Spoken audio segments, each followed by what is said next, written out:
दाढ़ी रखना सुन्नत मौक़दा है या गैर मौक़दा है? कौन जवाब देगा सही जवाब? नबी सल्लल्लाहु अलैहि वसल्लम, हाँ जी, इसमें लोगों में अलग अलग बोलते हैं दाढ़ी रखना सुन्नत है। सुन्नत जो लफ्ज है ना, नबी सल्लल्लाहु अलैहि वसल्लम के तरीके के लिए भी इस्तेमाल होता है, और सुन्नत लफ्ज जो है ना मुस्तहब के तौर पर भी इस्तेमाल होता है। मुस्तहब यानी जो चीज फर्ज नहीं है, सुन्नत है यानी फर्ज नहीं है। लेकिन सही जवाब क्या है पता है आपको? दाढ़ी रखना फर्ज है, वाजिब, ये एक वाजिब सुन्नत है। क्यों? क्योंकि नबी सल्लल्लाहु अलैहि वसल्लम ने हुक्म दिया। अल्लाह के रसूल सल्लल्लाहु अलैहि वसल्लम ने क्या फरमाया?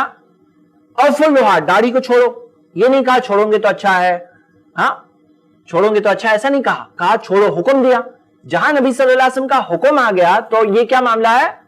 अल्लाह ताला ने कुरान में फरमाया वमा अताकुमुर रसूलु फखुज़ूहु वमा नहाकुम अन्हु फंतहु, जो नबी तुम्हें दे वो ले लो, जो चीज से नबी रोकते हैं रुक जाओ।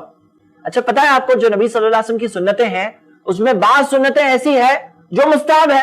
मिसाल के तौर पे मिसवाक करना हर नमाज के टाइम पे, नबी सल्लल्लाहु अलैहि वसल्लम ने फरमाया लौला अशुक्का लिउम्मती लअमरतुकुम बिस्सिवाक इंदा कुल्लि सलाह, अगर मुझे डर नहीं होता कि तुम्हारे लिए बहुत मुश्किल हो जाएगा, मैं तुम्हें हर नमाज के टाइम पे मिसवाक करने कहता। तो हम क्या देखते हैं कि अल्लाह के रसूल सल्लल्लाहु अलैहि वसल्लम ने हुक्म नहीं दिया, इसीलिए वो चीज वाजिब नहीं है। लेकिन हुक्म दे दे तो वो चीज कंपल्सरी हो जाती, क्योंकि किसने कहा? ये अल्लाह ने कहा। देखिए मिसाल के तौर पर मर्दों के लिए सोना हराम है, कुरान में कहीं नहीं दिया है। किसने मना किया? नबी सल्लल्लाहु अलैहि वसल्लम ने मना किया। मर्दों के लिए हदीस आती है, सही बुखारी में हदीस है, मा अस्फला मिनल इज़ारी मिनल काबैन फहुवा फिन्नार, जो इज़ार का हिस्सा टखने के नीचे लटकता है वो जहन्नम की आग में है। कुरान में नहीं है, हदीस में है। तो जो नबी सल्लल्लाहु अलैहि वसल्लम ने रोका वो किसकी वही के तहत रोका? खुद की मर्जी से रोका नहीं, अल्लाह ताला से वही उन्हें जो मिली वो वही के तहत उन्होंने रोका।